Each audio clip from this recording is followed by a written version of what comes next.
सत्ता परिवर्तन संकल्प यात्रा आप शुरू कर रहे हैं, क्या संकल्प है सर? देखिए, सत्ता संकल्प यात्रा हमने शुरू कर दी, सालासर से आगाज किया था और कल जोधपुर की धरती पे इतना भव्य स्वागत हुआ और मैं 7 घंटे लेट था और रात को 3 बजे कैरो में सभा हुई और मैं 12 बजे जब शहर जोधपुर शहर से निकला, हजारों की तादाद के अंदर भोपालगढ़, बिलाड़ा शहर की तीनों कॉन्स्टिट्यूंसी, लूणी विधानसभा, जगह जगह जिस तरह नौजवानों ने स्वागत किया, रात को 3 बजे माताएं बहनें किसान उमड़ पड़े।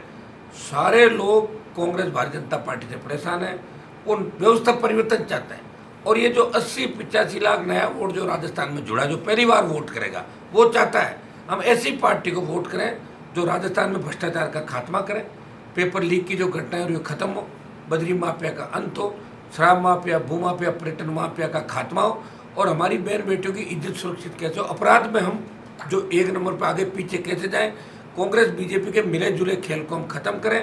पिछले दिनों मुख्यमंत्री अशोक गहलोत ने बयान दिया था कि वसुंधरा ने मेरी सरकार बचाई।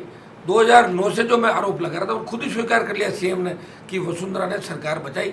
ये मिलाजुली का खेल जो चल रहा है और दिल्ली के खिलाफ जिस तरह नौजवानों के अंदर गुस्सा, अग्निपथ को लेके, किसान बिलों को लेके किसान नाराज है, बढ़ती महंगाई, राजस्थान की ERCP विशेष राज्य का दर्जा जो पेंडिंग है, आप देख रहे हो ये RLP की ललकार का ही परिणाम है कि मोदी हर तीसरे दिन यहाँ आ रहे हैं, प्रधानमंत्री को हर 3 दिन बाद राजस्थान आना पड़ रहा है और आपने यात्रा की भीड़ देखी होगी बीजेपी कांग्रेस के अंदर, पकड़ पकड़ के लोगों को ला रहे हैं और यहाँ 8 घंटे बाद भी लोग आशीर्वाद देने के लिए खुद अपने साधनों से आ रहे हैं। तो सत्ता संकल्प जो हमने लिया है व्यवस्था परिवर्तन के लिए, क्योंकि सत्ता के बिना व्यवस्था नहीं बदलेगी और व्यवस्था बदलने के लिए सत्ता चाहिए। सत्ता का संकल्प लिया, जो जन समर्थन मिल रहा है, मैं आपको दावे के साथ कहता हूँ कि मारवाड़ की नागौर से जो 43 सीट है उनमें 43 की 43 सीटों पर राष्ट्रीय लोकतांत्रिक पार्टी नंबर 1 और 2 की लड़ाई के अंदर रहेगी और 30 से ज़्यादा सीटें RLP मारवाड़ के अंदर जीतेगी। ये मैं दावे के साथ कह रहा हूँ कि पिछली बार भी हमने 18 का जो चुनाव लड़ा उसमें आपने देखा होगा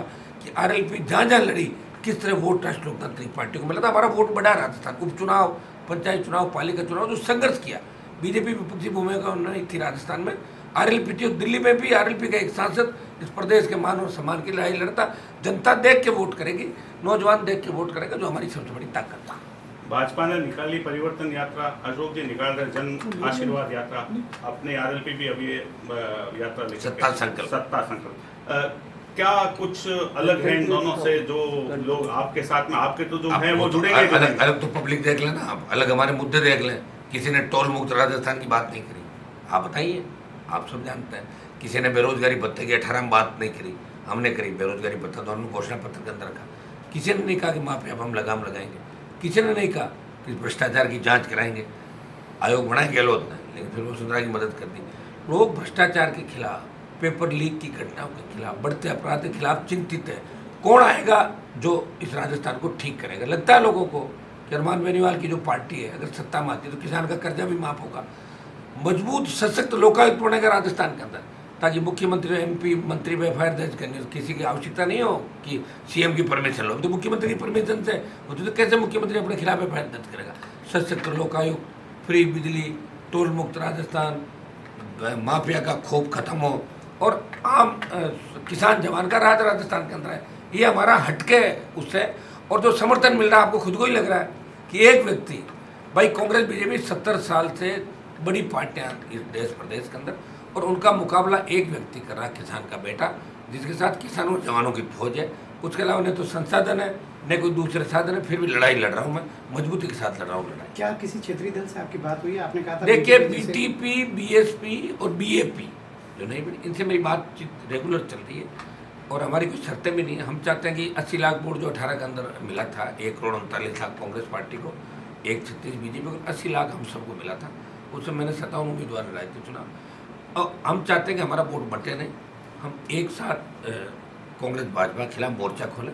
प्रयास कर रहे हैं, गठबंधन हो जाता तो ठीक है और नहीं होगा तो 200 सीटों में राष्ट्रीय लोकतांत्रिक पार्टी मजबूती के साथ चुनाव लड़ेगी। इस बार थर्ड फंड तो हमें है ही राजस्थान में, अभी थर्ड फंड हम ही है। 3 MLA हमारे पास है, तो तीसरी बड़ी पार्टी हमारी विधानसभा के अंदर। आप देखिए स्कोर के हिसाब से बसपा के 6 टूट के चले गए, RLP 3rd 4th के हिसाब से। और प्रदेश में देखो तो सांसद भी एक ही है, 24 बीजेपी और 1 RLP का, तो 3rd 4th तो हमने खड़ा कर दिया। अब 23 के अंदर हम कितना वोट लेते हैं, कितनी सीटें जीते, ये मायने रखते हैं। और निश्चित रूप से कोई बड़ी बात नहीं, कांग्रेस बीजेपी से एक दल थर्ड नंबर जा सकता है राजस्थान। गुड़ा से कोई संपर्क, कोई बात नहीं, मेरी कोई बात नहीं, है? कोई किसी तरह की बात नहीं। बद्री बाबा से बद्री जी और बोमाराम जी यहाँ आए हुए थे किसी से मिलने के लिए, उनसे 10 मिनट चाय पी ली हमने। पारिवारिक रिश्ते मेरे सबसे हैं, किसी से खराब नहीं। 2-4 लोगों से खराब है राजस्थान के अंदर, उनसे मेरी बात नहीं। बाकी ओसिया में सबसे- सभा है आज आपकी, और वो भी वो ओसिया तो से सब ज्यादा- जगह है, सब जगह है। कोई टिप्स देना आया हूँ कोई नहीं, लेकिन दावेदारी वो तो कांग्रेस पार्टी के बड़े नेता है, वो यहाँ आए हुए थे और उनसे मेरा प्रेम है। अगर वो नागौर में हो कहीं और हम भी मिल लेता है। ऐसे मिलना जुलना राजनीति के अंदर चलता रहता है। हम शादी ब्याह मिलना जुलना ये तो हम सब लोग आपस में करते हैं, लेकिन पॉलिटिकल कोई चर्चा नहीं। भूमाराम जी मेरे पार्टी के वरिष्ठ नेता है ओसिया के अंदर, वो दोनों किसी काम के लिए साथ आए थे, दोनों की मुलाकात एक साथ हुई, योग सहयोग बढ़ गया।